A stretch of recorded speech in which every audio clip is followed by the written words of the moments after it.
acompañarnos esta noche. Dios le bendiga. Muy buenas noches a todos y muchas gracias a la comunidad católica Dios es Amor por la invitación. Pues estamos aquí preparados para compartir este momento de reflexión y yo les voy a compartir sobre quien no adora a Dios, adora al mundo y sus criaturas. Ese sería el tema que voy a compartir. Y para comenzar voy a pedirle al Señor que nos dé su palabra y les voy a leer a ustedes de la segunda carta de San Juan.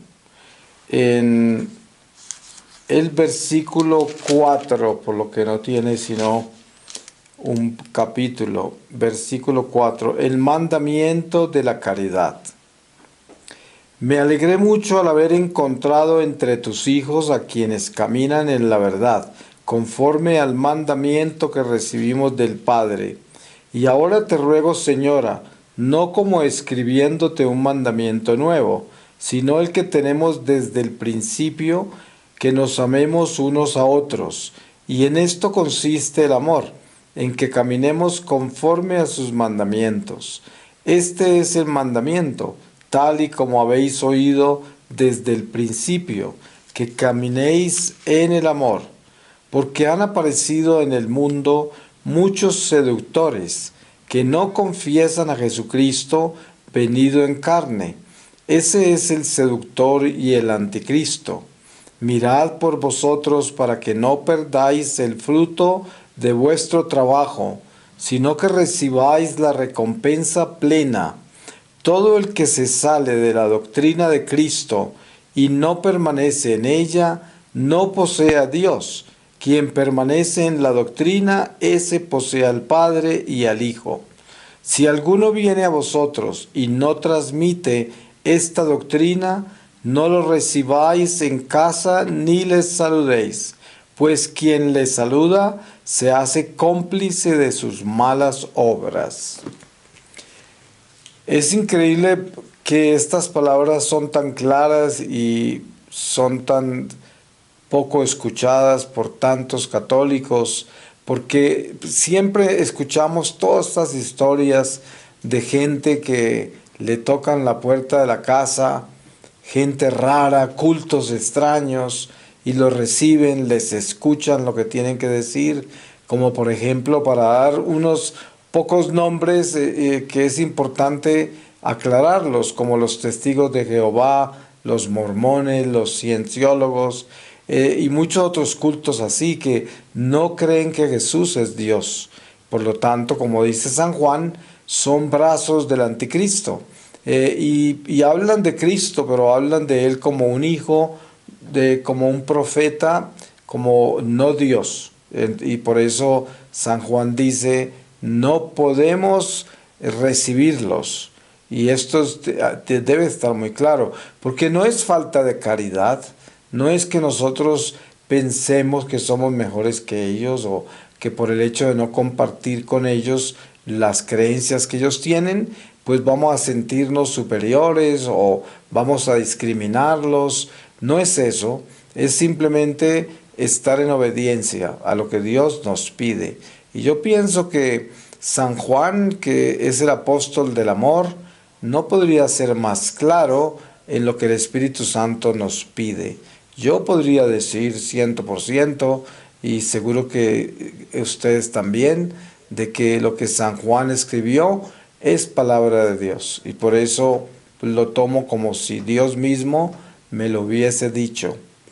Bueno, pues yo tomando esta palabra que el Espíritu Santo nos ha dado y que es el amor, lo que estamos hablando, lo que pide San Juan, y que es Dios, porque Dios es amor, Dios es el amor.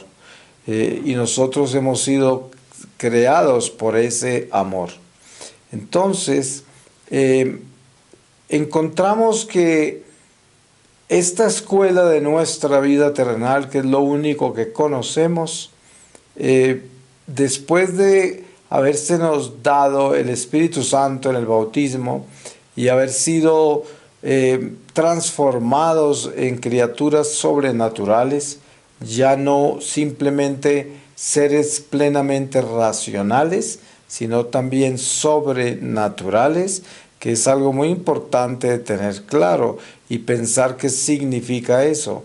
A partir de entonces, nosotros al haber sido transformados, tenemos una realidad en nosotros que nos hace comprender la existencia de Dios.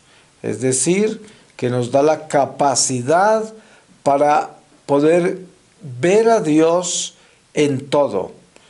Porque precisamente la transformación que nosotros vivimos con el bautismo es el quitarnos el velo de los ojos. Ustedes saben que cuando usted leen Romanos y ve las explicaciones de San Pablo sobre el velo de incredulidad que fue puesto en los judíos para que no aceptaran al Mesías, y nosotros como gentiles, que así somos considerados nosotros, pudiésemos entrar a esta salvación de Jesucristo. Entonces es el misterio de que a los judíos les pone el velo, pero a nosotros nos lo quita y nos deja ver la realidad trascendental de la vida eterna en Jesucristo, porque los judíos tienen conocimiento de eso, pero no en Jesucristo. Lo tienen en los profetas y esperando un Mesías que para ellos, según ellos, no ha llegado por su velo de incredulidad.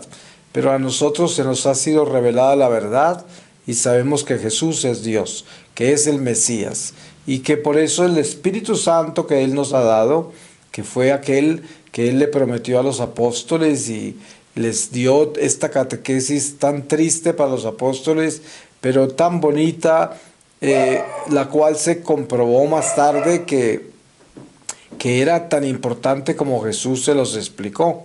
Les dijo, me tengo que ir para enviarles el Paráclito, porque si no me voy, no se los puedo enviar, y Él es el que los va a llevar todos los días de sus vidas y les va a indicar dónde tienen que ir, qué tienen que hacer, qué tienen que decir. Algo muy importante, ¿no? Entonces, este encuentro con esta realidad espiritual nos lleva a nosotros a tener en nosotros, no afuera, no que lo estemos viendo fuera de nosotros, sino que está en nosotros, tatuado en nuestro corazón por obra del Espíritu, el conocimiento de Dios. Conocemos a Dios íntimamente, solo que nuestro caminar por este mundo material pues ensordece nuestra alma hacia el Espíritu, y porque se dedica y se enfoca hacia el mundo material, hacia lo exterior, lo externo, lo superficial. Es la primera orientación que tenemos por instinto, por naturaleza, por razón. Estamos inclinados a interesarnos, enfocarnos en las cosas materiales. Esto no es un pecado, es una escuela. Y esto tenemos que aprenderlo a superar y a asumir. Por eso la escuela de Jesucristo es el enseñarnos a dar un paso más allá del mundo material, que es nuestra primera etapa, para trascender al mundo espiritual, que es la conversación de Jesús con Nicodemo sobre tener que nacer de nuevo del Espíritu. Entonces, San Pablo habla de algo muy importante con referencia a este tema. Dice, ya ustedes han recibido demasiada leche, ya es hora de que tomen el alimento sólido.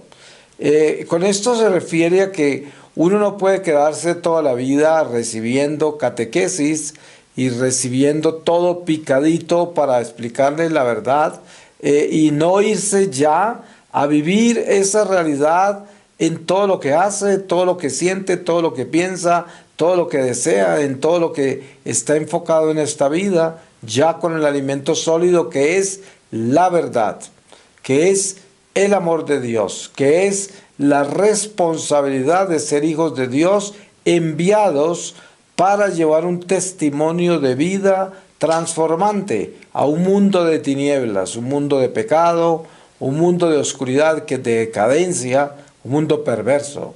Y sabemos que es así. Por lo tanto, esta escuela del mundo material tiene su tiempo para estudiarla y para superarla. Porque des en cuenta que en este mes de noviembre nuestra Iglesia Católica tiene un ejercicio espiritual muy importante que es el abogar por las almas del purgatorio. A partir del día en que se celebran los difuntos y la Iglesia honra los difuntos, se empiezan toda una serie de peregrinaciones de oración por tradiciones muy antiguas de la Iglesia, para abogar e interceder por los difuntos. Entonces el purgatorio aparece en una forma plena dentro de los territorios de nuestra fe. Y por eso este mes es muy importante en el sentido de que podemos tener esa conciencia purgatorial y nos ayuda a trascender más allá de esta vida. Porque el solo hecho de que nosotros estemos pensando en la existencia del purgatorio y estar abogando por las almas, nos coloca en un plano de trascendencia. Porque si nosotros aceptamos esa realidad de que existe el purgatorio y estamos orando por almas que no podemos ver, por espíritus, entonces eso quiere decir que estamos avanzados, que estamos entrando en otra dimensión, que no es la racional, que no es la material, que no es esto visible, tangible, racionable, sino que es algo más allá. Y entonces la devoción a la intercesión a las almas del purgatorio nos ayuda a trascender, nos ayuda a entrar al mundo espiritual, porque estamos orando por gente que no está acá, que partió. Muchos de ellos pueden ser nuestros parientes que conocimos o amigos, o gente que admiramos y se murieron y no sabemos dónde están, nadie sabe dónde están. Pero las oraciones por los difuntos de repente llegan a una persona que uno conoce que está en el purgatorio, quien quiera que sea, porque la economía espiritual con Dios es absolutamente perfecta. Eso quiere decir que si yo oro en este momento y le digo al Señor, Señor, voy a hacer este rosario por las almas del purgatorio, por las más necesitadas de tu misericordia, inmediatamente acobija a las almas que están relacionadas con uno, ya sea porque uno admira a personas que se murieron, ya sea porque son parientes de sangre, ya sea porque son personas que uno conoció de una forma u otra, se van primero hacia esas y luego se van hacia otras. Pero esa es la economía, así comienza. Entonces uno no necesita saber quién está en el purgatorio.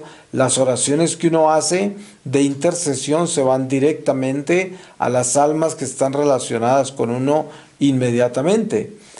Ahora, si uno es muy orante y el nivel de oración de uno es considerable, también comienza a cobijar otras almas. Hay gente que aporta mucho con la oración y el Señor puede enriquecer un territorio grande con las intercesiones de una persona que es muy orante. Gracias a Dios por las personas que oran mucho.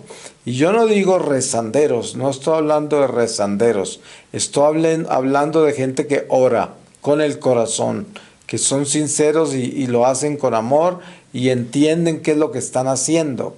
Entonces es importante que con esta espiritualidad, por ejemplo, de las almas del purgatorio, nosotros trascendemos al mundo espiritual en una forma muy sencilla, sin necesidad de estar envueltos en toda clase de ejercicios y talleres espirituales y quién sabe cuántas cosas hay, que todas son buenas, creo yo. Pero es que hay un lenguaje mucho más sencillo para llegar a Dios y para entrar al mundo espiritual.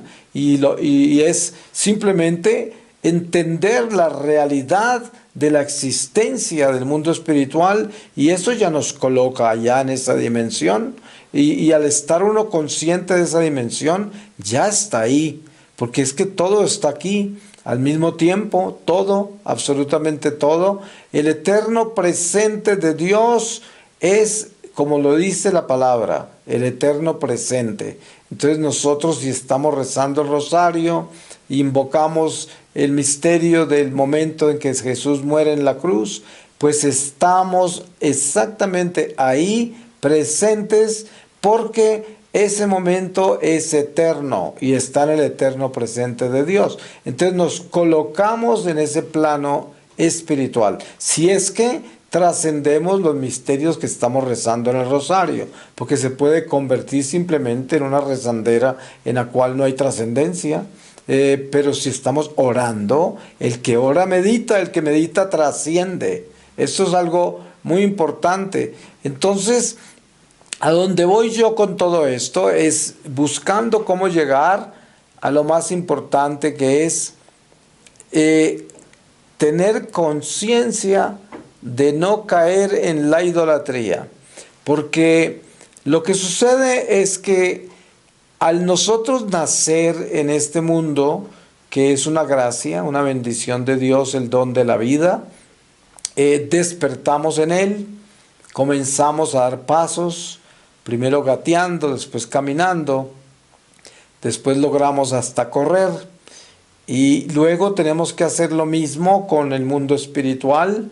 Por la fe comenzamos a dar pasos, y luego podemos avanzar más. Depende del crecimiento que vamos logrando con la fe, depende de cómo va creciendo nuestra fe y cómo nos vamos adentrando en la realidad del mundo espiritual por medio de nuestra fe católica, que nos da todo lo que necesitamos para lograr integrarnos con la realidad espiritual en Jesucristo, que es el cuerpo místico del Señor, que es la iglesia, y la iglesia formada y cuyos cimientos son Jesucristo, y edificada sobre esos cimientos con una doctrina, con unos sacramentos, con una vida de oración y de obras, para que el hombre se edifique en el amor de Dios y crezca espiritualmente y alcance a elevarse a la gloria del Señor al terminar esta vida, esta jornada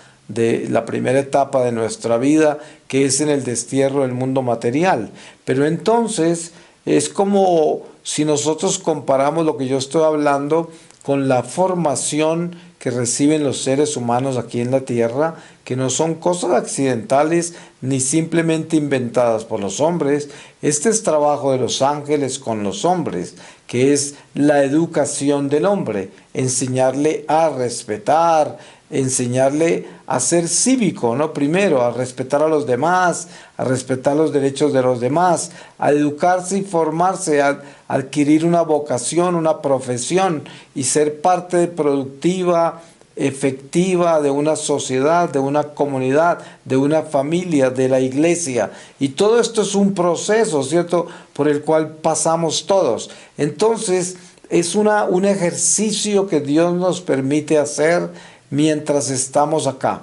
Y entonces llega un momento en el que, si al mismo tiempo que estamos haciendo todo esto que brevemente menciono, también estamos aprendiendo nuestra doctrina, estamos aprendiendo todos los misterios de nuestra fe, estamos viviendo nuestra vida de oración y siguiendo las tradiciones sagradas, las estaciones litúrgicas, y caminamos con todo este misterio a la vez que estamos también formándonos en el mundo. Todo esto va paralelo, pero al mismo tiempo llega un momento en el que ya tenemos que comenzar a superar el mundo material. ¿Y cómo se supera? Pues primero hay que entender que superar el mundo material es ser un buen administrador.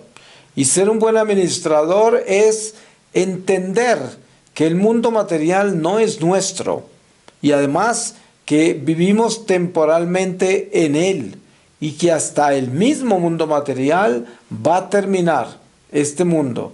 Y por lo tanto, como es temporal, es algo a lo cual no debemos apegarnos, es algo en el cual no debemos edificar nuestra esperanza, porque la esperanza nuestra tiene que estar colocada en el horizonte que es Jesucristo, o sea, en la eternidad, no en la temporalidad. Y ahí viene el verdadero sentido de esta conversación esta noche, que es llegar a entender que nosotros debemos estar enfocados es en el horizonte de Dios para adorarlo solo a Él, buscarlo solo a Él, servirle solo a Él, amarlo primero a Él sobre todas las cosas y así caminar en Él, por Él, con Él y existir en Él conscientemente.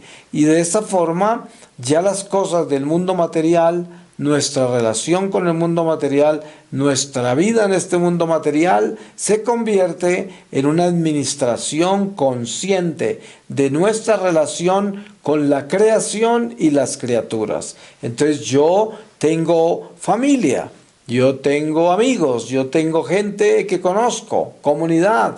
Y todo esto es una responsabilidad, una escuela de almas, una escuela humana en la cual yo voy creciendo y me voy edificando en el amor por medio de aprender a perdonar, de la compasión, la tolerancia, la paciencia, todas estas virtudes y sobre todo la caridad. Y entonces, haciendo eso, pero sin estar prendido a nadie, sin poseer a nadie, sin tener un apego a nadie, amándolos con el amor incondicional de Dios.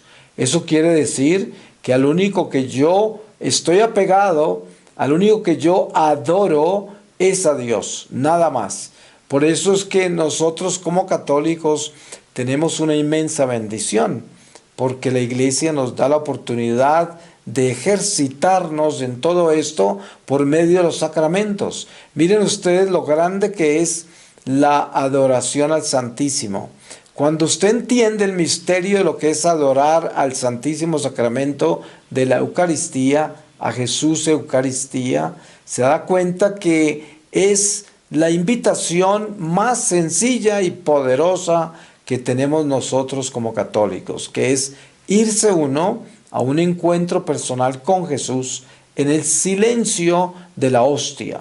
Una hostia expuesta y nosotros frente a ella, a los pies de ella, que todo lo que necesitamos hacer es contemplar.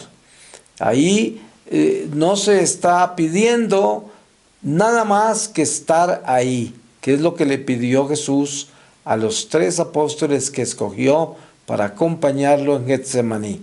Solo les pedía que no se durmieran, que lo acompañaran.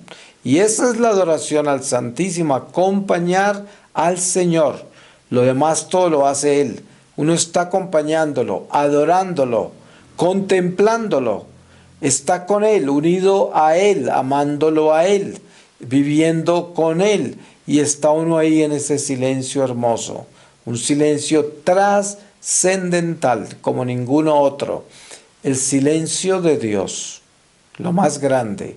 Y entonces, al adquirir esta capacidad de entender el misterio de la contemplación en la adoración al Santísimo, aprendemos, nos ejercitamos para adorarlo a Él. Y entonces ya, cuando nosotros hacemos lo suficiente de eso, comenzamos a colocar cada cosa en su lugar. Las criaturas humanas quedan en su lugar. Ya yo no las adoro. Yo sé a quién tengo que adorar, porque he adorado tanto al Señor que ya no, mi corazón no va a adorar a una criatura, no la va a poseer, no va a tener uno un apego a esa criatura hasta el punto de crearse en tormentos, angustias, inseguridades, celos, manipulaciones, por ese amor desordenado a las criaturas que es una idolatría. Tampoco al dinero, tampoco a las cosas materiales, tampoco a mis sueños, a mis ambiciones, a nada de eso. Todo eso lo administro simplemente con la coherencia de una persona que conoce a Dios y que solo adora a Dios. Pero se dedica a caminar en el mundo administrando las cosas que Dios le da en el mundo incondicionalmente. Es importante que esa palabra quede muy clara en nuestro corazón. Si nosotros no entendemos lo que es el amor incondicional, Jamás podremos entender lo que es liberarse de la idolatría, porque amar incondicionalmente solo se puede lograr si se ama con el amor de Dios. Nada, ningún amor terrenal, ningún amor humano le puede enseñar a uno o proveer la posibilidad de amar sin condición. Eso tiene que venir de Dios. El ser humano que ama desde su humanidad siempre tiene condición. Ama con condición, porque está amando, pero está amando por una razón. Tiene una razón de amar. Y esto, el amor de Dios no tiene razón para amar, simplemente ama y no espera nada, todo lo da. Cuando usted lee el himno a la caridad de 1 Corintios 13 de San Pablo, se da cuenta la descripción más increíble de lo que es ese amor del que yo estoy hablando, y lo que ese amor es y cómo se manifiesta. Hay que darle un sentido muy coherente a la cátedra de lo que es la realidad de superar el mundo material y asumir el mundo espiritual. Pónganle cuidado, porque esto es así, la cátedra más importante de nuestra jornada de fe. Esa es. A usted le podrán contar muchas cosas, a usted le podrán enseñar muchas cosas, a usted lo podrán llevar a 50,000 retiros, a usted le podrán hacer 50,000 talleres, a usted le podrán imponer manos y liberarlo quién sabe de cuántas cosas. Pero si no le enseñan esto, usted va a quedar en problemas al final de esta vida, porque a lo mejor nunca aprende a superar este mundo material y no asume el mundo espiritual, y si por gracia de Dios se salva, queda en un purgatorio extremadamente básico, donde le toca aprender de cero cómo superar el mundo material. Y no es fácil hacerlo desde el mundo espiritual, donde quedaría un alma purgante que no aprendió la lección. Así hay millones de almas en el purgatorio viviendo lo que yo acabo de describir. Millones, no son unas pocas, millones. Y por eso Dios es tan bueno, tan misericordioso, que viene hablarnos y a enseñarnos con detalles lo que necesitamos hacer. Y además, en un lenguaje sencillo, porque no estamos hablando con teologías sofisticadas, aprendidas en años de universidad, sino que estamos hablando con el Espíritu Santo, que no es sofisticado. El Espíritu Santo no viene de la universidad. El Espíritu Santo viene de la fuente infinita que fluye del amor de Dios, que es perfecta, clara, sabiduría intachable, impecable, perfecta, pero absolutamente sencilla. Cualquier corazón la puede entender. Y esta es la señal de que Dios está presente, porque las cosas de Dios son así de pequeñitas, de sencillitas, de directas, de claras. Y la claridad es, miren este mundo que nos rodea. Toques en esta carne en la que están habitando, como San Pedro la llama, la tienda, como San Pablo la llama, la vasija de barro. Esta carne, tóquela y dése cuenta que usted está habitándola. Y de aquí se va. Usted se va un día de ahí. Usted seguramente ha estado en un entierro y ha mirado un cadáver en un ataúd. Y por eso se llama cadáver, porque ya el alma no está ahí. Y uno sabe que algo salió de ahí, se fue. Hasta el punto que uno va a un entierro y se pone a mirar el muerto y le dan uno ganas de mirar para los lados, porque uno se imagina que está por ahí flotando o parado al lado, pero no está en el cuerpo. Eso ya lo sabe uno.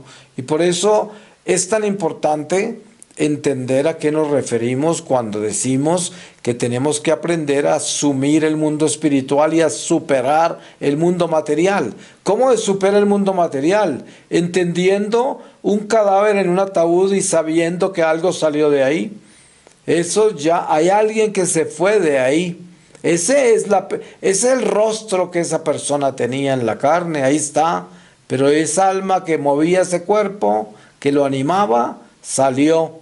Entonces, ese que sale es el del que yo hablo.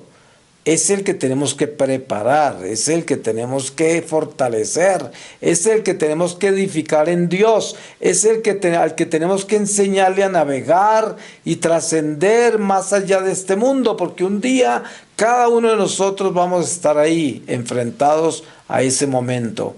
Ustedes saben que los padres del desierto, nuestros doctores de la iglesia, toda la profundidad de nuestra espiritualidad cristiana nos enseña lo importante que es prepararnos para una buena muerte. Y la gente piensa que prepararse para una buena muerte es pues rezarle a San José, a San Miguel Arcángel, que por tradición sabemos que son abogados de la muerte, para la buena muerte. Pero la gente piensa que la buena muerte es que a uno no le estrelle un camión, que no se muera de una enfermedad horrible, que se muera sin dolor, que muera en su camita rodeado de todos sus seres queridos y que a lo mejor que estén con mariachis al lado. ¿Quién sabe qué sueños tendrá una persona para una buena muerte? Pero no es nada de eso. La buena muerte es morir suficientemente preparado para elevarse a Dios y salir de este mundo. Esa es la buena muerte. La buena muerte es haber logrado correr la carrera de la que habla San Pablo. He corrido la carrera. Estoy listo para recibir la corona, pero no una corona perecedera, sino una corona eterna.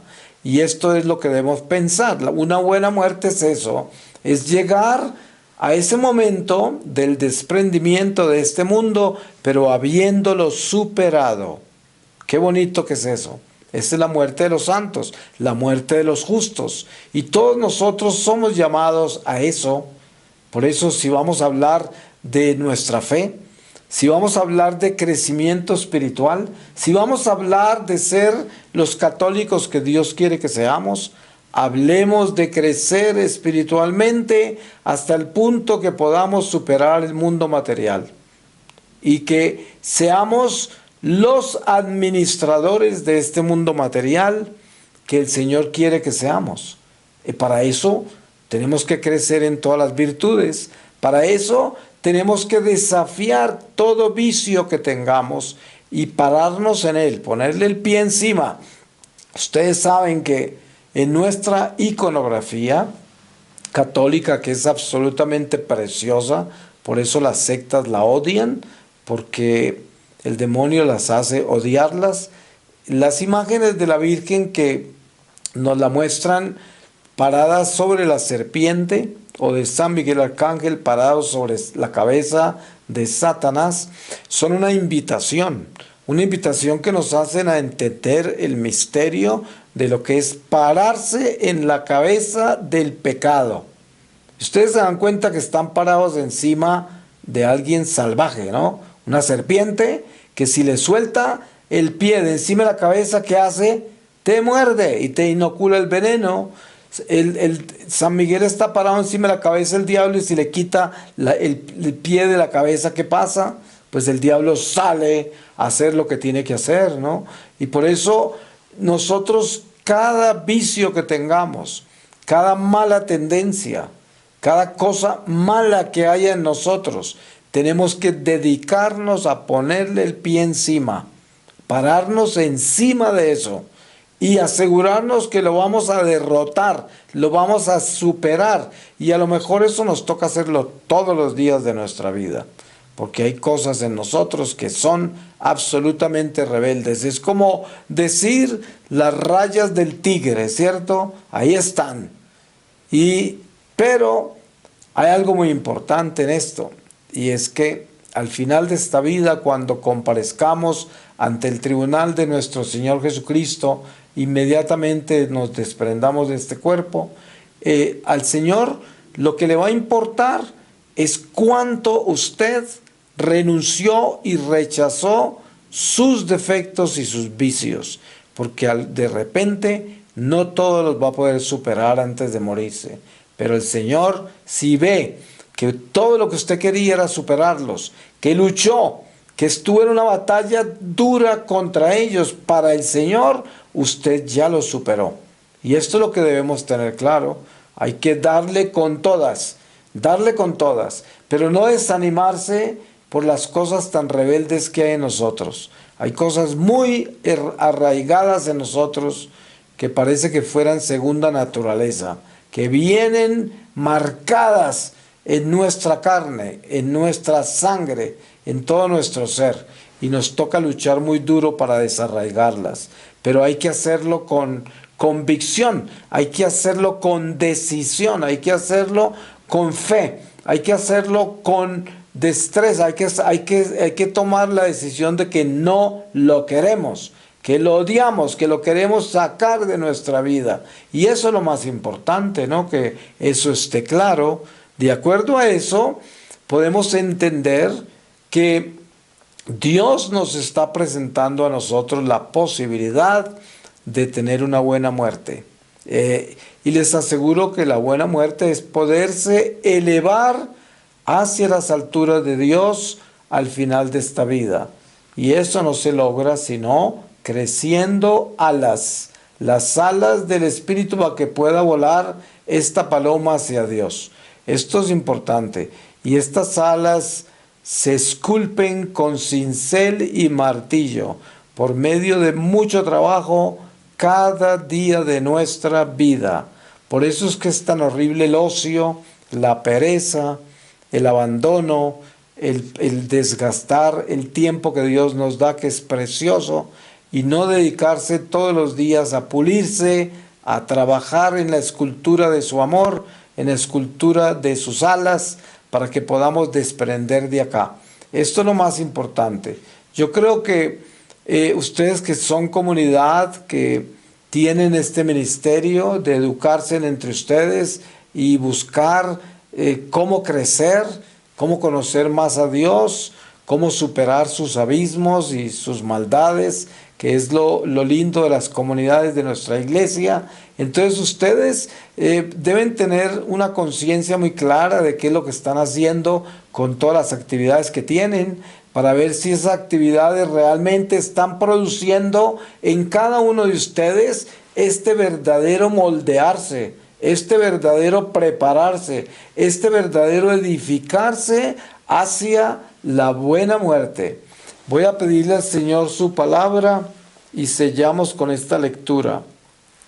Les voy a leer a ustedes de la primera carta a Timoteo, en el capítulo 4, desde el versículo 12. Dice: que nadie te menosprecie por tu juventud. Debes ser más bien un modelo para los fieles en el hablar, en el trato, en la caridad, en la fe y en la pureza. Hasta que yo llegue, pon cuidado en la lectura, la exhortación y la enseñanza. No descuides la gracia que hay en ti, que te fue conferida mediante la profesión y profecía junto con la imposición de manos del presbiterio. Medita estas cosas y pon atención en ellas, para que tu progreso sea patente a todos. Cuida de ti mismo y de la enseñanza. Persevera en esta disposición, pues actuando así te salvarás a ti mismo y a los que te escuchen. Pues le damos gracias a Dios por este momento de reflexión, este momento de compartir, y le pedimos que nos bendiga a todos nosotros que estamos aquí reunidos y los que tendrán la oportunidad de ver este video más adelante, que seguramente serán muchas personas, si Dios así lo permite, y que la comunidad de ustedes de Dios es amor continúe creciendo y que el Espíritu Santo continúe moviéndose entre ustedes, que sean muy fieles y que lleguen a alcanzar la santidad, que es nuestra meta. Amén. Amén. Don Marino, muchas gracias. El Señor lo bendiga por ese testimonio, por esa entrega que ha tenido en esta misión y por acompañarnos esta noche. De verdad le agradecemos demasiado acompañarnos en este proceso evangelizador y en nuestra formación espiritual. Señor, siga bendiciéndolo enormemente en esa misión. Amén, a ustedes también. Muchas gracias por la invitación y que Dios los bendiga. Seguimos muy unidos en oración. Amén. Adiós. Amén. Adiós. Amén. Magnificat, magnificat, magnificat anima mea. Magnificat, magnificat, magnificat anima mea Dominum.